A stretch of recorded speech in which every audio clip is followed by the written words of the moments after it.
Pourquoi beaucoup de gens, beaucoup d'hommes en général, pensent toujours que lorsque les femmes restent célibataires ou lorsqu'elles quittent un mariage, elles vont forcément vers la prostitution.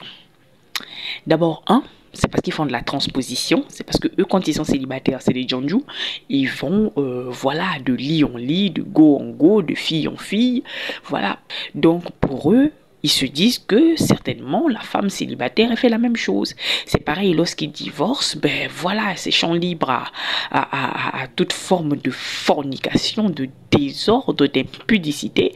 Ils vont par-ci par-là. Donc ils se disent qu'une femme qui a divorcé forcément va vers la bordellerie et la prostitution. Ça c'est le premier point, la transposition. Mais il y a un point sur lequel je voulais tabler, sur lequel je voulais marteler. Beaucoup de gens le disent et le pensent, c'est parce que c'est resté dans l'inconscient collectif. Pourquoi?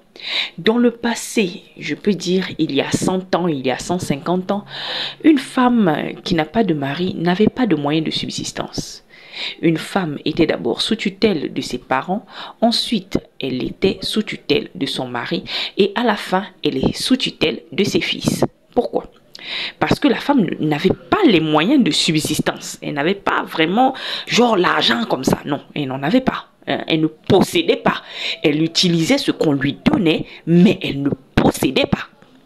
Donc, du coup, une femme qui est célibataire à un certain âge, dans l'inconscient collectif, beaucoup de gens croyaient qu'elle faisait de la prostitution. Oui. Une femme qui vit par exemple seule et qui a de l'argent, dans le passé en général, c'était des femmes qui étaient des prostituées. Et beaucoup de femmes aussi, lorsqu'elles divorçaient ou lorsqu'elles devenaient veuves à un certain âge et avec des enfants à bas âge, n'avaient pas de moyens de s'en sortir. Elles se tournaient vers la prostitution. Je ne dis pas que c'est le cas de toutes les femmes, mais c'était le cas de beaucoup d'entre elles.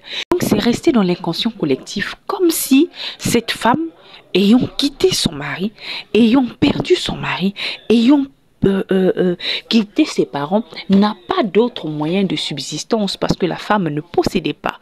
La femme utilisait ce qu'on lui donnait. Maintenant, nous sommes à une nouvelle ère. Là, je viens vraiment m'adresser aux derniers de la classe qui n'arrivent pas à comprendre les choses. À certains Bantous, mais aussi à certaines Pygmies, à certaines... Voilà. Nous sommes à une nouvelle ère où la femme travaille, où la femme est allée à l'école de la même manière que les garçons est allé à l'école, où la femme possède de l'argent de la même manière que les garçons possèdent de l'argent, où la femme peut faire le commerce que le garçon fait, où la femme peut faire les activités que l'homme fait. Donc, il n'y a aucune raison pour laquelle une femme puisse forcément rester accrochée à un homme pour survivre. Bien sûr, il y a beaucoup beaucoup de moutons de sacrifice qui ne veulent pas travailler, voilà, qui sont là et puis qui veulent attendre de l'homme. Oui, ça existe. Mais celles-là, les misogynes vont s'en charger. Elles vont se réveiller. Bref.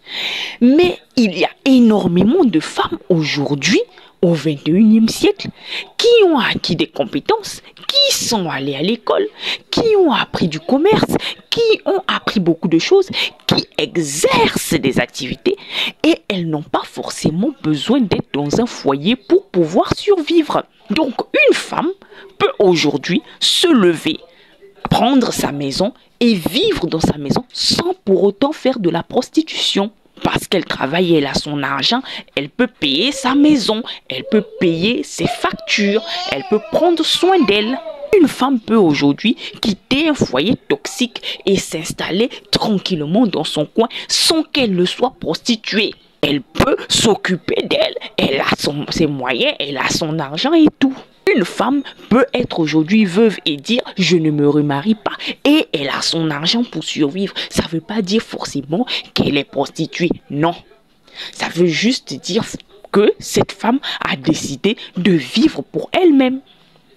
Donc, je viens vraiment faire de la pédagogie pour que vous compreniez que nous ne sommes plus en 1830 ou en 1825, nous sommes en 2025. Les femmes savent gagner de l'argent. Voilà. Donc comprenez ça une bonne fois pour toutes, messieurs et dames.